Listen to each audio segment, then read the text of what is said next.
오늘 하나님 말씀 같이 보도록 하겠습니다. 하나님 말씀은 느헤미야 12장 1절에서 47절까지의 말씀인데 오늘은 27절과 30절, 27절에서 30절까지 말씀, 우리 불편하지 않으면 자리에 일어나서 함께 봉독하도록 하겠습니다. 네, 같이 읽습니다. 예루살렘 성벽이 완성되어서 봉헌식을 하게 되었다. 사람들은 곳곳에서 레위 사람을 찾아내어 예루살렘으로 데려왔다. 감사의 찬송을 부르며 심벌절을 치며 금은고와 수금을 타며 즐겁게 봉헌식을 하려는 것이었다. 이에 노래하는 사람들이 예루살렘 주변 여러 마을, 곧 느도바 사람들이 사는 마을과 벳길갈과 게바와 아스마웻 들판에서 모여들었다. 이 노래하는 사람들은 예루살렘 주변에 마을을 이루고 살았다. 제사장들과 레위 사람들은 몸을 깨끗하게 하는 예식을 치른 다음에 백성과 성문들과 성벽을 깨끗하게 하는 예식을 올렸다. 아멘. 네, 서로 우리도 오늘 어떻게 보면은 처음 이렇게 하나님 앞에 영광 돌리는데 서로 축복하면서 잘 오셨습니다. 하늘 복 많이 받으세요. 서로 네, 오늘의 7 사람에게 복을 빌어 주시기 바랍니다. 7 사람 하늘 복 많이 받으세요. 기만 7 사람이라고 그랬잖아요. 손 잡아주면서 하늘 복 많이 받으세요. 하늘 복 많이 받으세요. 네, 축하 프레이드를 하는 우리 손.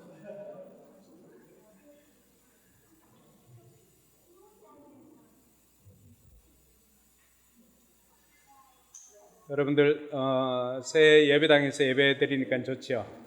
네. 그런데 어떻게 합니까? 벌써 꽉 찼네요. 네. 또 새롭게 구상을 해서 우리 VIP들이 와서 함께 예배 드릴 수 있도록 해야 할 것입니다. 너무 좋습니다. 이렇게 새롭게 변화된 환경에서 또 하나님 앞에 예배 드릴 수 있어서 너무 감사하고 하나님께서 우리에게 베풀어 주신 그 은혜가 너무 감사합니다. 네, 아직 시계가 준비되지 않았네요. 네, 그래서 시계 없이 마음껏 하려고 하다가 네, 제 시계를 벗어두고 이렇게 하겠습니다. 우리 한국 미술, 동양 미술을 한마디로 표현한다면은 무엇으로 표현할 수가 있을까요? 우리 중에 미술을 한 사람은 없나요? 예지 또 유정이 미술에 조금 관여를 했으니까 물어봅니다. 동양 미술이나 우리 한국 미술의 큰 특징이 뭘까요? 네, 알고 있으면서 답은 안 하고 있습니다. 여백의 미라고 할 수가 있습니다. 여백의 미. 들어는 보셨죠? 여백의 미. 네. 숨통을 틔울 공간을 남겨 놓음으로써 생각할 여지를 많이 주는 것. 이것이 여백의 미입니다. 도종환 시인이 그 여백이라고 하는 자신의 시에서 그 마지막 장에 보면은 이렇게 이야기를 합니다. 여백이 없는 풍경은 아름답지 않다. 비어있는 곳이 없는 사람은 아름답지 않다. 여백을 가장 든든한 배경으로 삼을 줄 모르는 사람은 그렇게 하고 끝납니다. 시에도 여백을 남겼습니다. 여러분 사진도 마찬가지입니다. 사진도 피사체가 있는데 그 피사체 뒤쪽으로 배경이 있습니다. 그 배경이 어떻게 보면은 그 사진의 의미를 부여하게 됩니다. 그래서 배경을 잘 선택하지 않으면 피사체조차도 퇴색해 버리고 맙니다. 제가 예전에 찍었던 사진 한번. 이 사진은 밑에 있는 땅 그리고 위에 있는 하늘을 여백으로 삼아서 그 언덕 능성에 있는 구름을 묘사를 했습니다. 근데 이 높은 하늘과 또 낮은 땅 이런 것들이 배경이 되지 않으면은 저 구름은 살아날 수가 없는 것이죠. 이런 배경이 있는가 하면은 또 다른 사진 하나 봅니다. 이 사진은 작년에 이제 경주 안압지에 가서 자인 장모님 모시고 가서 추운 날 찍었던 사진인데, 여러분 이 사진에는 어떻습니까? 배경이 다 짙은 어둠이죠. 어둠. 근데 이 어둠이 없다면은 저렇게 밝은 그 빛이 비출 수가 없습니다. 이 사진이 이렇게 도드라지게 살아날 수 있는 것은 배경이 있었기 때문에 저러한 전경이 살아날 수가 있는 것입니다. 오늘 우리가 읽었던 느헤미야 12장이 바로 그러한 내용입니다. 느헤미야 12장은 이제 예루살렘 성벽을 다 재건하고 예루살렘 성에 살 인구들을 다시 재배치를 끝났습니다. 그리고 오늘 우리가 읽었던 것처럼 이제 예루살렘 성벽 봉헌식을 앞두고 있습니다. 예루살렘 성벽 봉헌식을 앞두고 있는데 이 성벽 봉헌식을 앞두고 있을 때 느헤미야의 또 다른 리더십을 발견하게 되었습니다. 그럼 어떻게 보면은 그동안 이 모든 일들을 주관했던 느헤미야가 드디어 스포트라이트를 받을 수 있는 시간 아니겠습니까? 그런데 느헤미야가 스포트라이트를 받을 수 있는 그 시간에 느헤미야는 자신은 오히려 다른 사람들의 배경이 되어주고 자신보다도 다른 사람들을 전경에 세워서 그들을 빛나게 해 주었다고 하는 것입니다. 그래서 오늘 설교 제목을 배경이 되어주는 사람이라고 정했던 이유가 여기에 있습니다. 자신이 충분히 스포트라이트를 받을 수 있는 상황이었지만은 그러나 자기는 뒤로 물러서고 오히려 수관 다른 사람들을 앞세우는 그런 사람이 바로 우리 주님께서 말하는 제자가 아닌가, 이런 생각을 해보게 되었습니다. 여러분, 가정교회를 이루고 있는 그 정신 중에는 섬기는 리더십이라고 하는 것이 있습니다. 우리가 교회 존재 목적, 또 예수님의 제자 훈련 방식, 그리고 또 성경적인 사역 분담, 이것을 지탱하는 것이 바로 섬김의 리더십입니다. 이 섬김의 리더십은 섬김이라고 하는 단어는 굉장히 추상적이잖아요. 그래서 이 섬김이라고 하는 단어를 좀 더 구체적으로 표현하는 게 뭐가 있을까라고 생각해 보니까 그것은 다른 사람을 성공시켜주는 리더십, 이것을 섬기는 리더십이라고 정의할 수가 있습니다. 느헤미야 같은 사람들은 느헤미야와 같은 사람들과 함께 있으면은 그와 함께 있는 사람들을 오히려 더 돋보이게 해주는 사람이 바로 느헤미야와 같은 사람입니다.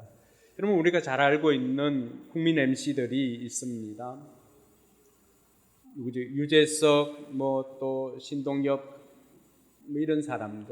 이런 사람들을 보면은 어떻습니까?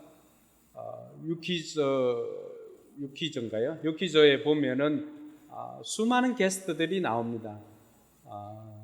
거기에는 어린 초등학생들도 나온 적이 있고요. 그 아이들을 이렇게 보면은 그 아이들이 떨리고 이렇게 할 건데, 게스트들이 떨리고 할 건데, 그 사람들에게 질문을 해주고 오히려 그 사람들을 빛나게 해주는 사람, 유재석과 또 조세호 같은 그런 사람, 그 사람들은 오히려 자신들이 빛날 수 있는 그런 자리지만은 자신들보다는 찾아온 게스트들이 빛나도록 해주는 배경이 되어주는 사람입니다. 그렇게 자신은 배경으로 뒤로 물러나고 오히려 전경으로 세워진 그 사람을 높이니까 결론적으로는 어떻게 됩니까? 결론적으로는 그 사람이 더욱 멋있어 보이는 것입니다. 성경에는 수많은 인물들이 나오고 있죠. 아론과 훌, 모세를 전경으로 또 자신들은 모세의 손을 들고 출애굽기 17장에 보면은 아말렉과의 전쟁 가운데 모세의 손을 양손에 들었던 아론과 훌도 그런 사람입니다. 뿐만 아니라 우리가 잘 알고 있는 세례 요한은 어떤 사람입니까? 세례 요한도 수많은 제자들이 따랐지만은 자신은 자기 뒤에 올 그분에 비하면 자기는 그분의 신발끈도 묶을 정도가 되지 않는다고 하면서 그는 흥하여야 하고 나는 쇠하여야 하리라고 하면서 스스로 배경으로 물러났던 사람입니다.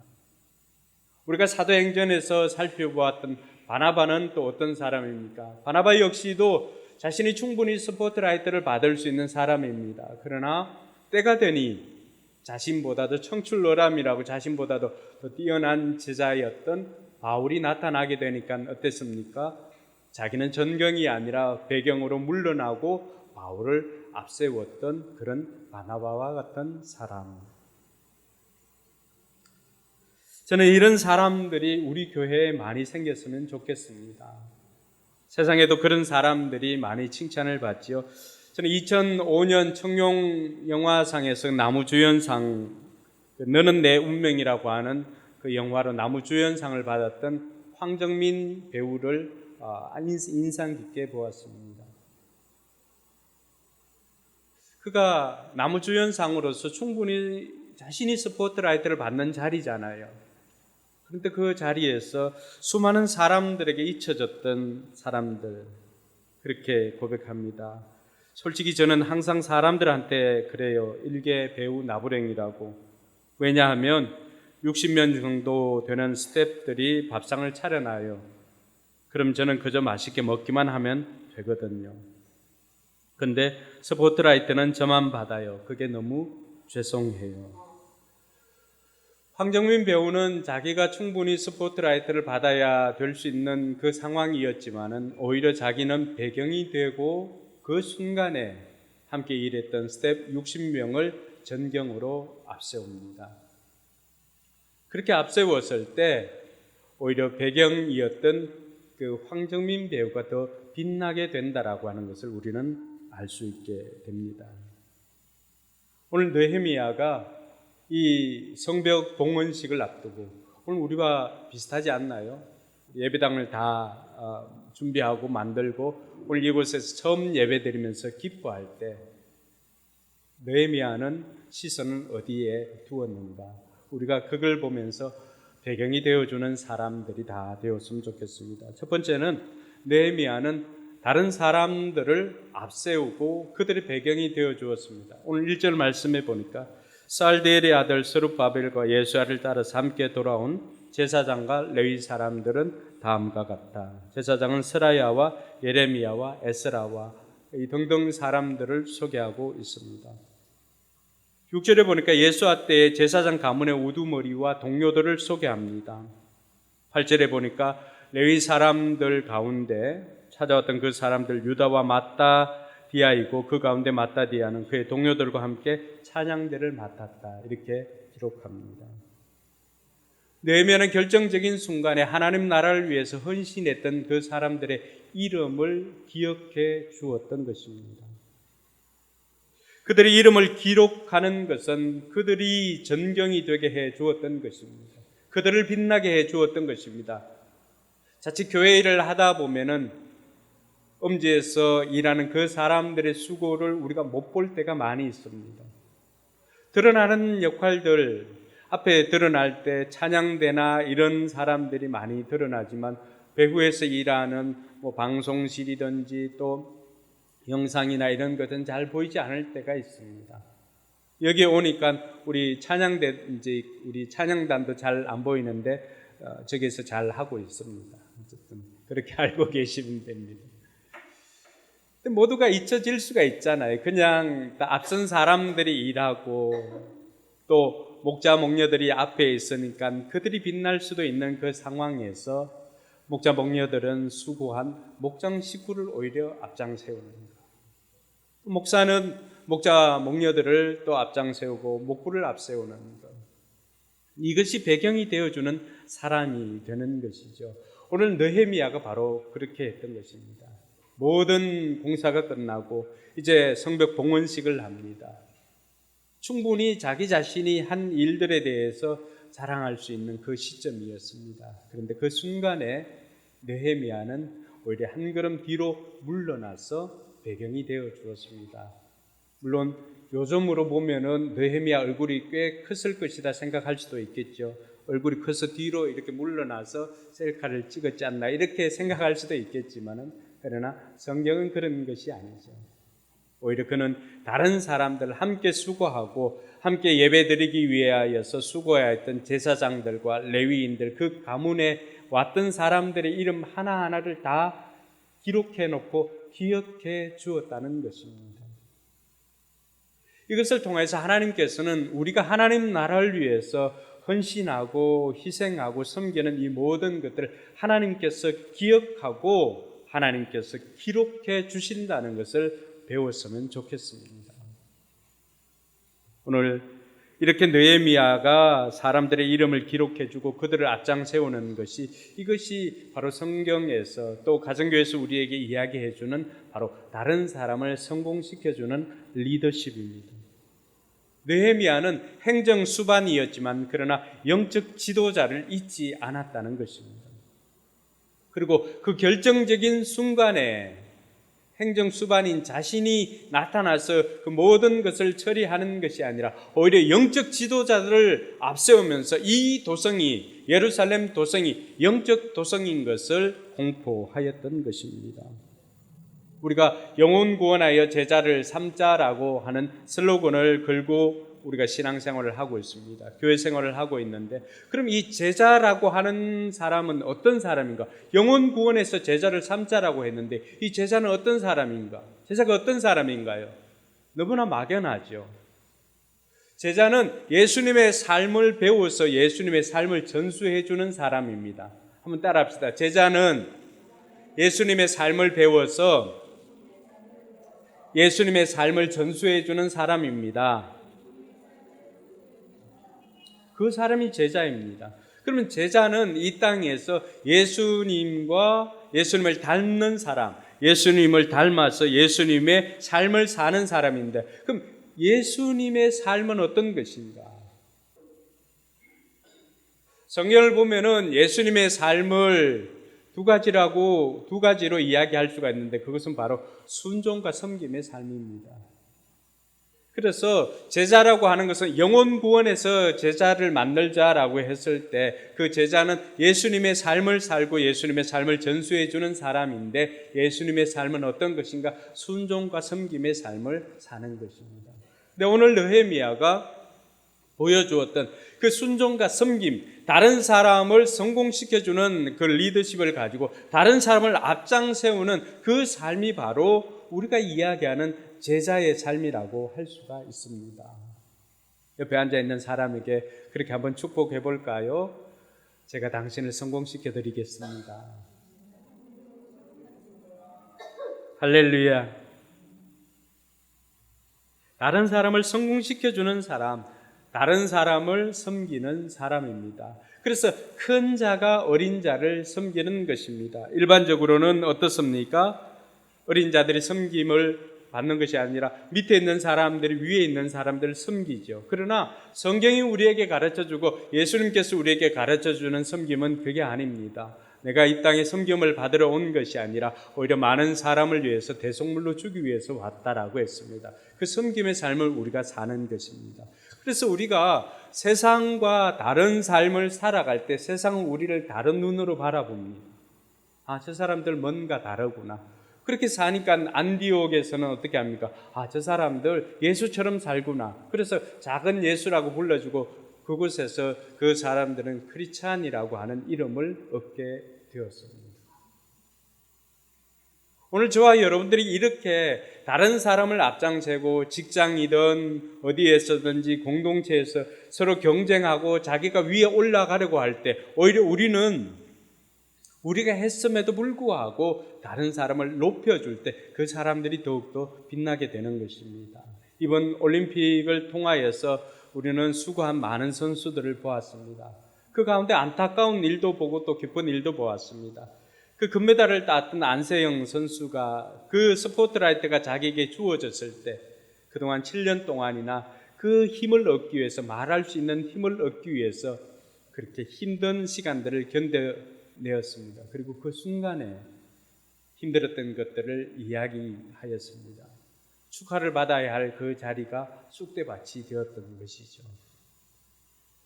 또 다른 메달 현장을 보았습니다. 그것은 탁구 여자 그 단체전에서 동메달을 땄던 팀, 우리 신유빈, 전지희, 이연애 세 자매, 세 선수가 이렇게 경기를 하였을 때 이들의 그 소감 달랐습니다. 비록 모든 선수들이 금메달을 따고 싶지만 금메달을 따지 못하고 동메달을 땄잖아요. 그런데 그 동메달을 따고도 이들이 하였던 것은 무엇입니까? 선수들은 서로에게 감사하고, 또 선수들은 자신들이 모시고 있던 감독님이 정말 최고의 감독님이라고, 선수들이 스포트라이트를 받아야 하는 그 순간에 선수들은 오히려 자신들은 스스로 배경이 되어주고 감독님을 전경으로 세웠습니다. 또 감독은 그 자리에서 스포트라이트가 자기에게 주어졌을 때 감독은 또 어떻게 했나요? 그 자리에서 감독은 협회장이었던 유성민 협회장을 높였습니다. 물론 선수들의 수고도 높이고요. 그 협회장이 선수들을 위해서 호텔도 1인 1실로 이렇게 배정해 줄 뿐만이 아니라 찜통 버스였던 그것을 알고는 냉방이 잘 되는 버스를 또 했고, 마침 또 페놀드 선수들에 대해서 전혀 경험들이 많지 않으니까 유성민 회장이 직접 자기가 유성민 회장은 페놀드를 들고 하니까 페놀드로 이렇게 스파링 상대가 되어주고 하였던 이 모든 것들을 통해서 서로가 스스로 배경이 되어주고 다른 사람을 전경으로 세워주는 그런 섬김을 보았습니다. 너무나 아름답더라고요. 배경이 되어주는 사람은 자신이 배경이 된다고 해서 그 배경이 없어지는 것이 아니라 그 배경 때문에 전경이 빛나고 그 전경으로 인해서 배경까지도 함께 빛나는 것을 볼 수가 있었습니다. 저는 우리 공동체가, 우리 포커스 교회 공동체가 이런 공동체가 되기를 소망합니다. 뿐만 아니라 여러분들의 가정이, 또 앞으로 우리 청년들이 이룰 가정들도 이런 다른 사람을 성공시켜주는 그런 복된 가정이 되기를 주님의 이름으로 축원합니다. 느헤미야는 사람들만 이렇게 높여주고 사람들에게만 배경이 된 것이 아닙니다. 느헤미야는 하나님에게도 배경이 되었습니다. 우리가 하나님께 배경이 된다는 것이 참 우습지만은 다른 말로 표현하면은 하나님을 빛나게 해 주었다는 사실입니다. 느헤미야가 이제 하나님이 드러나게 되고 자신이 배경이 되는 삶을 택하였는데 성벽 봉헌식을 앞두고 그가 했던 행동을 보면 알 수가 있습니다. 오늘 우리가 27절을 읽었는데 27절을 한번 볼까요? 예루살렘 성벽이 완성되어서 같이 읽습니다. 봉헌식을 하게 되었다. 사람들은 곳곳에서 레위 사람을 찾아내어 예루살렘으로 데려왔다. 감사의 찬송을 부르며 심벌들을 치며 금은고와 수금을 타며 즐겁게 봉헌식을 하려는 것이다. 성벽 봉헌식을 앞두고 느헤미야가 사람들을 통해서 했던 것이 무엇입니까? 레위인들, 성전에서 찬양하였던 그 찬양하는 사람들을 불러 모았다는 것입니다. 각지에서 비파와 수금을 타는 또 기악 파트에 있는 사람들도 다 불러 모으고요, 심벌저 타악기도 하는 사람들을 불러 모았습니다. 곳곳에서 레위 사람을 찾아서 예루살렘으로 데려온 이유가 무엇입니까? 그게 보니까 감사와 찬송을 부르며 즐겁게 봉헌식을 하려는 것이다. 할렐루야. 하나님 앞에 봉헌식 예배를 드릴 때 그 봉헌식 예배를 통해서 하나님께 기쁨을 드리고 하나님께 영광을 돌리고 모여있는 모든 사람들이 기쁨을 누리기 위하여서 이 사람들을 불러 모았다라고 말하고 있습니다.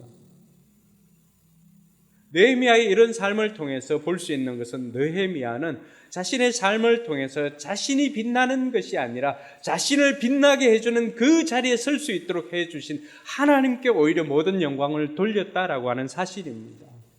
그러므로 저와 여러분들의 삶의 현장에서 부족한 우리를 사용해 주시는 그 하나님의 은혜에 감사하여서 우리가 앞장서서 우리가 스포트라이트를 받는 그 자리에서 우리는 하나님께 영광 돌리는 저와 여러분들이 되기를 주님의 이름으로 축원합니다. 그래서 많은 영화인들이나 또 아니면은 운동을 하는 사람들이나 결정적인 순간에 스포트라이트가 자기에게 주어질 때가 있잖아요. 메달을 수상할 때나 또 아니면은 좋은 것을 받을 때나 상을 받을 때, 그때 그 사람들의 일성이 처음 고백하는 고백이 무엇입니까?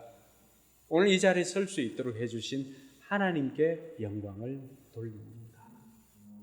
스포트라이트가 그들에게 주어졌을 때 그들은 오히려 배경이 되고 자신을 빛나게 해 주었던 하나님을 전경으로 세우면서 하나님께 영광을 돌리더라고 하는 것입니다. 이것이 바로 배경이 되어주는 사람입니다. 우리는 사람들에게만 배경이 되어주는 것이 아니라 우리는 하나님에게도 배경이 되어주는 사람이 되어야 할 것입니다.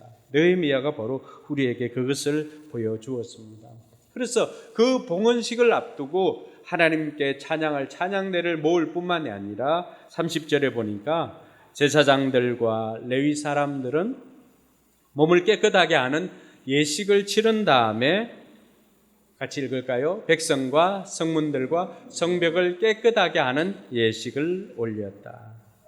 봉헌식에 참석하는 사람들 몸을 정결하게 하고 성벽과 성문을 구별해서 그것조차도 하나님 앞에 드려지는 것이니까 그것도 성별하게 거룩하게 구별했다라고 하는 것입니다. 느헤미야가 하나님 앞에 하나님을 높이면서 하였던 것은 하나님께 찬양을 돌릴 사람만 구한 것이 아니라 이제는 하나님 앞에 예배하는 모든 사람들이 정결함으로 거룩하게 구별되어져서 우리 자신이 스스로 하나님의 제물로서 그 자리에 있게 만들어 주었다라고 하는 것입니다. 그러니까 성벽도 구별하는 것입니다. 여러분, 여기에 있는 이 전자칠판도 원래는 이 85인치를 이렇게 두었는데 스피커가 가려져 가지고 큰 것을 둘 수가 없었습니다. 그리고 올리려고 하다 보니까 그 큰 것이 올라가면은 오히려 그것이 배경이 아니라 전경이 될 것 같았습니다. 그래서 오늘 하나만 이렇게 하고 했는데 또 이쪽은 어떻게 할까 고민도 되는데 요만한 것도 이쪽에도 세워볼까 하는 여러 생각들이 듭니다. 근데 어쨌든 이 용도는 뭐지요? 칠판이잖아요. 전자칠판이거든요. 그런데 예배하는 이 시간에는 어떻게 합니까? 구별되어져서 거룩하게 드려지니까 하나님 앞에 하나님의 성물이 되는 거죠. 하나님 앞에 하나님께 예배드리는 그런 모니터로 사용되어지는 것입니다. 모든 것들을 성결하게 만들었던 느헤미야가 바로 하나님을 높이기 위해서 모든 사람들을 성별하게 만들고 거룩하게 성결하게 만들고 성벽과 성문조차도 그렇게 만들었던 것, 그것은 바로 그 하나님 앞에 합당한 예배를 드리기 위함이었습니다. 우리가 날마다 또 주일마다 이곳에 와서 하나님 앞에 예배 드릴 때 우리의 심정이 거룩하게 성별되어져서 우리는 하나님의 것입니다 고백하는 저와 여러분들이 되기를 주님의 이름으로 축원합니다. 이렇게 느헤미야는 사람뿐만이 아니라 하나님께도 배경이 되어지니까 그게 모였던 사람들에게 어떤 일이 생겼습니까? 31절에 보니까 이들이 이제 봉헌식을 참석을 합니다. 근데 봉헌식이 꽤 재미가 있습니다. 느헤미야가 성벽에서 이제 지도자들을 함께 불러 모으고 그곳에서 찬송을 부르고 찬양대를 어떻게 합니까? 두 편으로 나누어 서게 했습니다. 그래서 한쪽 찬양대는 오른쪽으로 돌게 하고, 그리고 38절에 보니까 다른 찬양대는 또 다른 곳으로 이렇게 합니다. 한쪽은 에스라가 앞장서고 이쪽은 느헤미야가 앞장서고 해가지고 찬양대가 그 성벽 위에 다 올라가서 이렇게 양쪽 성벽을 다 돌아가지고 나중에 양문에서 만나가지고 성전으로 들어갑니다. 왜 이렇게까지 했을까요? 여러분, 산발락과 도비야와 게셈이 놀렸던 거 기억하십니까? 그 성벽 재건을 한다고 했을 때 산발락과 도비야와 게셈이 어떻게 놀렸습니까? 여우가 올라가도 무너질 성벽이라고 그랬습니다. 근데 여우뿐만이 아니라 어떻게 합니까? 하나님을 찬양하는 찬양대가 모든 백성들이 성벽 봉헌식에 참석하는 모든 백성들이 그 성벽에 올라가도 성벽은 무너지지 않았습니다. 세상 사람들이 우리를 보고 조롱하고 무너질 것이라고 생각을 하고 또 이렇게 했지만 하나님께서 오늘 우리를 이 4층 전체를 쓰게 하였습니다. 관리인에게 우리가 2층에 있는 작은 방 하나 그거 달라고 애걸 했던 적이 있었습니다. 근데 하나님께서는 그 작은 방이 아니라 옆에 있던 다른 건물을 우리에게 허락해 주었고 이관으로, 그리고 때가 되니까 하나님께서는 이 4층 전체를 사용하고 우리도 나가서 이 양쪽으로 저쪽으로 한 번 돌고 이쪽으로 한 번 돌고 이 목사가 저쪽으로 사람들 데리고 청소년들 데리고 돌고 제가 또 이쪽으로 사람들 데리고 돌고 해가지고 저 문에서 만나서 이렇게 들어올 수가 있어요. 그게 예루살렘 성벽이었습니다. 뭘 의미를 하죠? 사람들이 볼 때는 쟤들이 뭘 하겠나, 저 작은 교회가 뭘 하겠나라고 하지만, 그런데 하나님께서는 우리를 통하여서 큰 일을 행하시는 하나님이심을 믿으시기 바랍니다. 우리는 작지만 하나님은 결코 작지 않습니다. 그것이 바로 예루살렘 성벽 봉헌식에 있었던 하나님의 메시지였습니다. 하나님께서는 그 연약한 사람들, 포로에서 돌아왔던 그 연약한 사람들을 데리고 일하였을 때 그들에게 52일 만에 그 성벽을 완공하고는 이제 봉헌식을 하고는 그 위대한 하나님을 찬양하면서 노래할 수가 있었던 것입니다. 이 은혜가 우리에게도 주어졌음을 믿으시기 바랍니다. 그리고는 40절에 보니까 감사의 찬송을 부르는 두 찬양대는 하나님의 성전에 들어가 멈추어 섰다. 나 역시 백성이 지도자 절반과 함께 하나님의 성전에 들어가 섰다라고 말하고 있습니다. 우리가 하나님 앞에서 사람들을 앞세우고 또 하나님을 앞세우고 하였을 때 하나님께서는 그 일들을 통하여서 오히려 우리를 높여주시는 하나님이심을 믿으시기 바랍니다. 우리가 스스로 배경이 될 때 하나님께서는 우리를 배경 삼지 않으시고 그 배경과 함께 전경으로서 우리를 세워주신다는 사실입니다. 그래서 이스라엘 백성들이 그 성벽에 올라가서 하나님을 찬양했던 것처럼 우리 역시도 그 하나님을 찬양하게 되는 주의 은혜가 넘치길 주님의 이름으로 축원합니다. 이렇게 성벽 봉헌식에 참여했던 백성들의 그 심정은 어떻게 되었을까요? 오늘 43절에 보니까 그들은 많은 제물로 제사 드리며 기뻐하였습니다. 43절 같이 읽습니다. 그날 사람들은 많은 제물로 제사를 드리면서 기뻐하였다. 하나님이 그들을 그렇게 기쁘게 하셨으므로 여자들과 아이들까지도 함께 기뻐하니 예루살렘에서 기뻐하는 소리가 멀리까지 울려 퍼졌다. 할렐루야. 여러분, 그들이 이 성벽 봉헌식에 참여했던 그들에게 공통적으로 있었던 현상이 무엇입니까? 기뻐하였다는 것입니다. 저는 우리 성도들이 이 예배당에 올라올 때마다 이 기쁨이 넘쳐나게 되기를 주님의 이름으로 축원합니다. 오늘 이 기뻐하다라고 하는 단어가 계속해서 반복되어져 있습니다. 그래서 여러분의 삶의 그 고단한 짐을 가지고 있지만은 그 삶의 현장에서 하나님을 만나기 위해서 약속된 장소인 이 예배당에 올 때마다 하나님께서 여러분의 삶에 이 기쁨을 회복시켜 주시기를 주님의 이름으로 축원합니다. 그런 사람을 사는 사람, 오늘 배경으로 사는 사람들에게 하나님께서 주시는 것이 바로 이 기쁨인 것을 믿으시기 바랍니다. 뿐만 아니라 그들은 44절에 보니까 정성스럽게 하나님 앞에 헌물을 드리는 것을 봅니다. 그날 사람들은 기뻐할 뿐만이 아니라 헌납물과 처음 거둔 소산과 같이 읽습니다. 11조 등을 보관하는 창고를 맡을 관리인을 세웠다.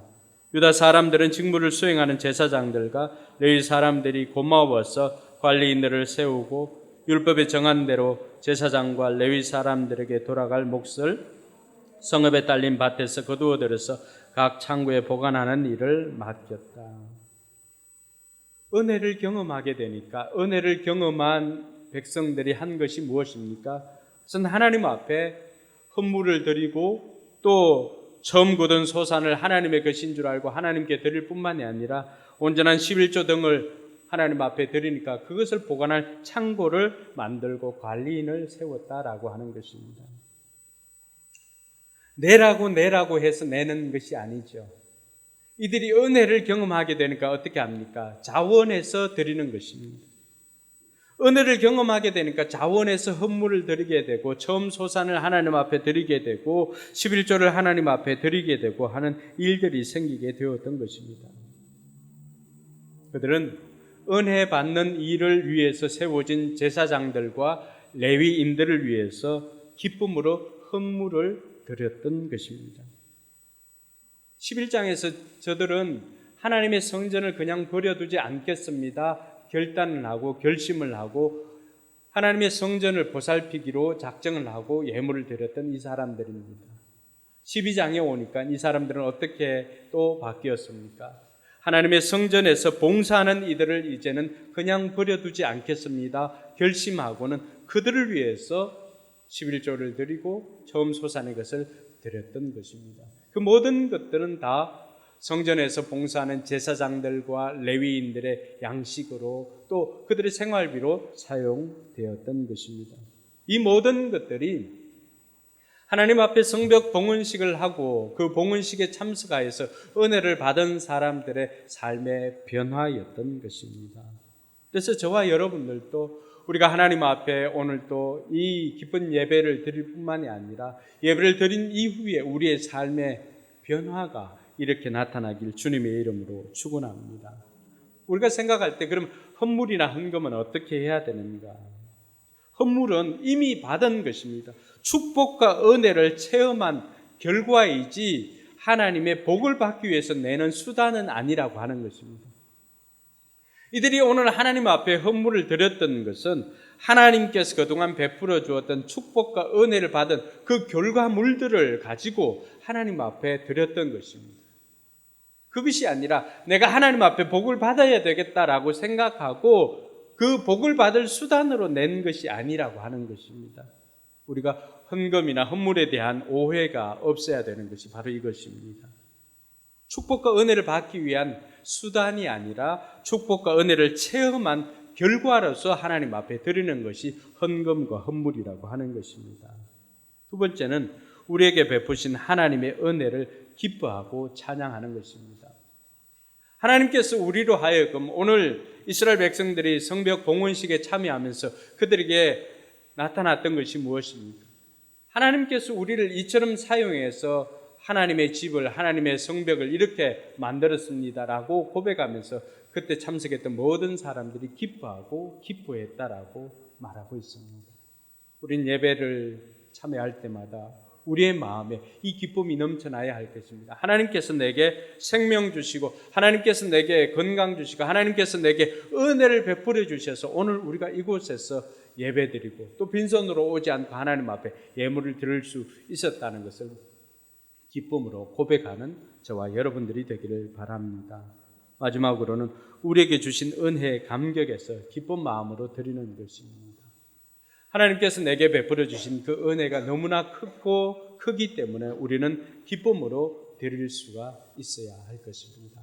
사랑하는 성도 여러분, 오늘 이스라엘 백성들이 느헤미야가 배경이 되어줌으로 말미암아서 전경에 나타난 사람들뿐만이 아니라 하나님까지도 그 모든 사람들이 빛나게 되었고 또 그곳에 있는 사람들이 기쁨을 누리게 된 것처럼 우리 모든 성도들도 오늘 새로운 예배당을 만들고 이곳에서 하나님 앞에 예배드리는 우리 모두에게도 이 기쁨이 넘쳐나길 주님의 이름으로 축원합니다.